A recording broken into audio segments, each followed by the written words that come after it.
नमस्कार दोस्तों, स्वागत है हमारे इस प्लेटफॉर्म पर। जैसा कि दोस्तों आप लोग देख रहे हैं कि दोस्तों आज किस क्लास में दोस्तों हम सामाजिक विज्ञान का जो चैप्टर है संसाधन एवं विकास, चलिए सामाजिक विज्ञान का जो चैप्टर है संसाधन एवं विकास, इस चैप्टर के महत्वपूर्ण प्रश्नों के बारे में बात करेंगे।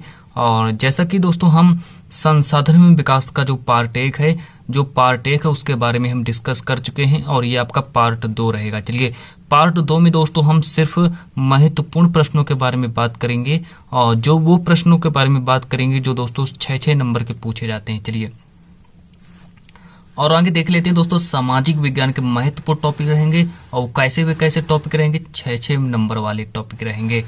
चलिए बात करते हैं प्रश्न नंबर 1 क्या है मेरा, और चैनल पर नहीं तो चैनल को जल्दी से सब्सक्राइब भी कर लीजिएगा। चलिए जो मेरा फर्स्ट प्रश्न क्या कह रहा है कि भारत में पाई जाने वाली विभिन्न प्रकार की मृदाओं का वर्णन करो, जो दोस्तों हमसे 6 नंबर का पूछा जाएगा, जो हमसे 6 नंबर का पूछा जाएगा, जो काफी महत्वपूर्ण है। जो दोस्तों भारत में जितनी भी मृदाएं पाई जाती हैं सारी की सारी मृदाओं के बारे में वर्णन करना है। चलिए जितनी भी मृदाएं पाई जाती हैं सारी की सारी मृदाओं के बारे में वर्णन करना है। और फिर मेरा जो दोस्तों दूसरा प्रश्न है वो क्या कह रहा है, चलिए कि मृदा अपरदन को रोकने के उपायों का वर्णन करो, मृदा अपरदन को रोकने के उपायों का वर्णन करो। प्रश्न नंबर 1 है कि भारत में पाई जाने वाली विभिन्न प्रकार की मृदाओं का वर्णन करो। प्रश्न नंबर 2 है कि दोस्तों मृदा अपरदन को रोकने के उपायों का वर्णन करो। इन दोनों प्रश्नों के बारे में आज हम डिस्कस करेंगे दोस्तों। इन दोनों प्रश्नों के बारे में अगर आप क्लास 10th की तैयारी कर रहे हैं, 2023 में अगर आप बोर्ड की परीक्षा देना चाहते हैं तभी इसकी तो दोस्तों आप लोगों के लिए क्लास बहुत ही इंपॉर्टेंट है, बहुत ही इंपॉर्टेंट है दोस्तों।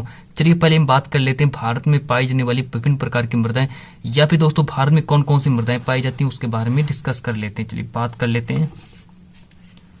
तो सबसे पहले दोस्तों आपकी जो मृदा आती है वो आपकी दोस्तों आती है जलोढ़ मृदा। चलिए जलोढ़ मृदा जो दोस्तों ये दोस्तों सबसे ज्यादा कहाँ पाई जाती है, जल्दी से मुझे कमेंट में बताएं कि दोस्तों सबसे ज्यादा जलोढ़ मृदा कहाँ पाई जाती है, सबसे ज्यादा जलोढ़ मृदा कहाँ पाई जाती है, जल्दी से कमेंट में बताएं। चलिए हम बात करते हैं कि दोस्तों जो भारत का जो दोस्तों संपूर्ण जो उत्तरी भाग है, उत्तरी मैदान है वो जलोढ़ मृदा से बना है। जितना भी आप दोस्तों देख रहे हैं, जो दोस्तों जितना भी आप दोस्तों देख रहे हैं, जितना भी दोस्तों ये भारत का जो दोस्तों उत्तरी मैदान है वो किससे बना है, वो दोस्तों जलोढ़ मृदा से ही बना है, इतना याद रखेंगे। और आगे बात करते हैं कि अब देख लेते हैं कि अब इसमें क्या बात है दोस्तों, और आगे देख लेते हैं कि यही मृदा, चलिए जलोढ़ मृदा हिमालय के 3 महत्वपूर्ण नदी तंत्रों जैसे सिंधु हो गई, गंगा हो गई और ब्रह्मपुत्र हो गई। चलिए सिंधु, गंगा और ब्रह्मपुत्र नदियों द्वारा लाए गए निक्षेपों से बनी है। सिंधु, गंगा और ब्रह्मपुत्र से जो जो निक्षेप आते हैं दोस्तों उन्हीं से ही जलोढ़ मृदा का निर्माण होता है। तो दोस्तों इन्हीं चलिए सिंधु, गंगा और ब्रह्मपुत्र नदियों द्वारा लाए गए निक्षेपों से बनी है। और आगे बात कर लेते हैं कि दोस्तों कि जलोढ़ मृदा में दोस्तों किसके अनुपात पाए जाते हैं, तो याद रखेंगे जलोढ़ मृदा में रेत और दोस्तों सिल्ट के विभिन्न अनुपात पाए जाते हैं, रेत और सिल्ट के विभिन्न अनुपात पाए जाते हैं। और आगे बात कर ले कि यह मृदा बहुत उपजाऊ होती है, जो दोस्तों जलोढ़ मृदा जो होती है ये दोस्तों सबसे ज्यादा उपजाऊ मृदा इसे कह सकते हैं। और चलिए दोस्तों यह मृदा सबसे ज्यादा उपजाऊ होती है। इसमें दोस्तों हम हर प्रकार की फसलों को उगा सकते हैं।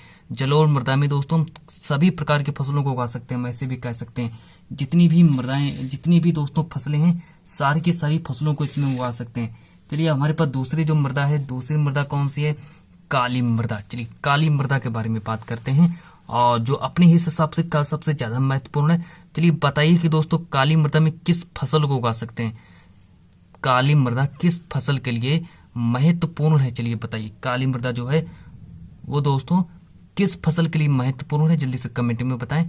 तो दोस्तों ये जो मृदा है, चलिए काली मृदा का जो रंग होता है वो कैसा होता है, याद रखेंगे काला रंग होता है। काली मृदा का जो दोस्तों रंग होता है वो काला रंग होता है। और जो काली मृदा जो दोस्तों इसका दूसरा नाम क्या है, इसका दूसरा नाम याद रखेंगे रेंगुर मृदा। चलिए काली मृदा को रेंगुर मृदा भी कहते हैं। चलिए बिल्कुल दोस्तों आपको अच्छे से समझा देंगे दोस्तों, क्योंकि दोस्तों 6 नंबर का आपके बोर्ड एग्जाम में पूछा जाएगा। चलिए काली मृदा दोस्तों कपास की खेती के लिए उचित समझी जाती हैं। और आगे बात करते हैं इसमें किसकी मात्रा परिपूर्ण होती है। काली मृदा में दोस्तों कैल्शियम कार्बोनेट, मैग्नीशियम व पोटास से परिपूर्ण होती है। कैल्शियम कार्बोनेट और मैग्नीशियम दोस्तों इसमें उचित मात्रा में पाया जाता है। इस तरीके से याद रखेंगे। अब दोस्तों लाते हैं अपनी तीसरी मृदा कौन सी है। तीसरी मृदा है दोस्तों मेरी लाल और पीली मृदा। चलिए लाल और पीली मृदा के बारे में बात करते हैं। चलिए लाल और पीली मृदा, चलिए इतना स्क्रीनशॉट ले लीजिए, पूरे का स्क्रीनशॉट ले लीजिए दोस्तों। इस मृदा में लोहे के कणों की मात्रा अधिक होती है। लाल मृदा में दोस्तों किसकी मात्रा अधिक होती है? लोहे के कणों की मात्रा अधिक होती है। और दोस्तों इसके कारण इसका रंग किसका कैसा होता है? लाल हो जाता है। चलिए इसी के कारण इसका रंग इसका लाल होता है। और ये मृदा कहाँ पाई जाती है? ये मृदाएं उड़ीसा, छत्तीसगढ़ और इन छोर में पाई जाती हैं। उड़ीसा और छत्तीसगढ़ में दोस्तों ये मृदाएं पाई जाती हैं। इस तरीके से याद रखेंगे, उड़ीसा और छत्तीसगढ़ में मृदाएं पाई जाती हैं। चलिए अब आपके पढ़ते हैं जो मृदा चौथी मृदा है। चलिए चौथी मृदा देख लेते हैं क्या है।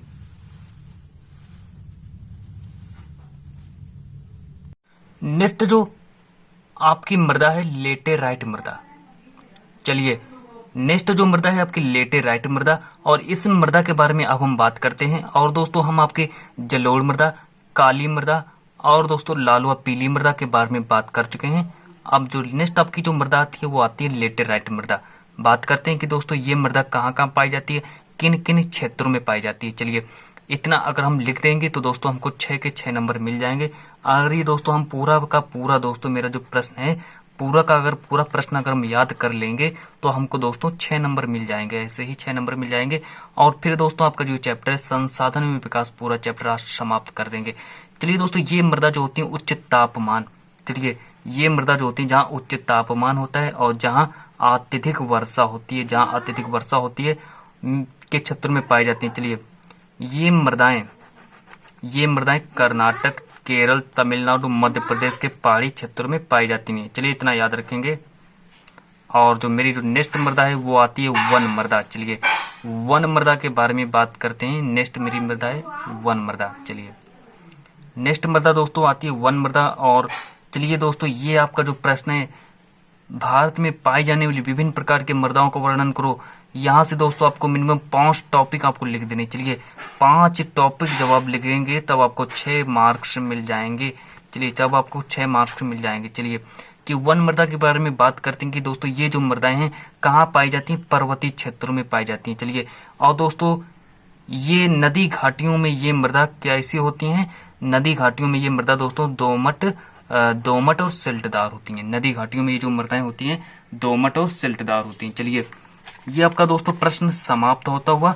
अब हम बात करते हैं प्रश्न नंबर 2 की ओर। चलिए प्रश्न नंबर 2 की ओर बात करते हैं कि मृदा अपरदन को रोकने के उपायों का वर्णन करो। जल्दी से जाइए और दोस्तों प्ले लिस्ट में जाइए और संसाधन एवं विकास की जो फर्स्ट क्लास है उस क्लास को जाकर के देख लीजिएगा। चलिए ये भी प्रश्न दोस्तों हमसे 6 नंबर का पूछा जाएगा। काफी इंपॉर्टेंट प्रश्न है। संसाधन एवं विकास के सारे महत्वपूर्ण प्रश्नों के बारे में बात कर देंगे आज हम। चलिए आज हम संसाधन एवं विकास के सारे जितने भी 6 नंबर के प्रश्न पूछे जाते हैं सारे के सारे प्रश्नों के बारे में बात कर देंगे।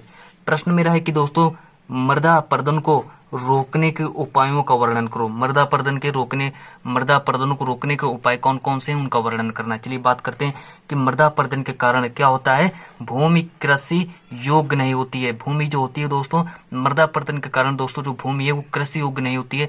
यानी कि कहने का मतलब है कि दोस्तों हम खेतों में दोस्तों अगर मृदा अपरदन हो गया तो दोस्तों उसमें हम फसल नहीं उगा सकते, फसलों को नहीं उगा सकते। चलिए जैसे दोस्तों धान की खेती है, मक्का की खेती है, हम दोस्तों उसमें नहीं कर सकते हैं। अगर दोस्तों मृदा अपरदन हो गया तो उसमें हम दोस्तों क्या नहीं कर सकते? धान व मक्का की खेती नहीं कर सकते हैं। इस तरीके से याद रखेंगे। चलिए और क्या होता है दोस्तों उसकी जो उपजाऊ जो शक्ति होती है, मृदा की जो उपजाऊ शक्ति होती है वो समाप्त हो जाती है। चलिए आज हम इसी को रोकने के लिए कि हम फसलों को कैसे उगाएं और जो मृदा अपरदन को रोकने के उपायों का वर्णन करेंगे। कौन कौन से ऐसे उपाय हैं जिनके बारे में आज हम डिस्कस करेंगे दोस्तों। चलिए मिलते हैं दोस्तों और बात करते हैं दोस्तों कौन कौन से ऐसे चलिए मृदा अपरदन को रोकने के निम्न कारण है। कैसे कैसे कारण है, हम क्या क्या कर सकते हैं। चलिए काफी मात्रा में दोस्तों क्या करें? काफी मात्रा में पेड़ लगाने से मृदा अपरदन क्या होता है? रोका जा सकता है। अगर हम दोस्तों काफी मात्रा में अगर दोस्तों हम पेड़ लगाएं, चलिए पेड़ों को अगर हम दोस्तों काफी मात्रा में लगाएं, चलिए एक पेड़ ये है, एक पेड़ ये, एक पेड़ ये, एक पेड़ ये, तो क्या दोस्तों मृदा अपरदन नहीं हो पाता है, इसमें मृदा अपरदन नहीं हो पाता है। चलिए काफी मात्रा में पेड़ लगाने से मृदा अपरदन रोका जा सकता है। और आगे बात करते हैं दोस्तों कि नदियों पर बांध बनाकर जल के वेग को कम करके मृदा अपरदन को रोका जा सकता है। देखते हैं आपने दोस्तों कभी कभी देखा होगा कि जो बड़ी बड़ी जो नदियों के बांध होते हैं, चलिए दोस्तों इसमें जो बड़ी बड़ी नदियों के बांध होते हैं, मान लीजिए दोस्तों यहाँ पर ये पानी भरा है, अगर दोस्तों यहाँ से बांध अगर दोस्तों टूट जाते तो दोस्तों वो कई सारी मृदाओं को बहाकर ले जाता है।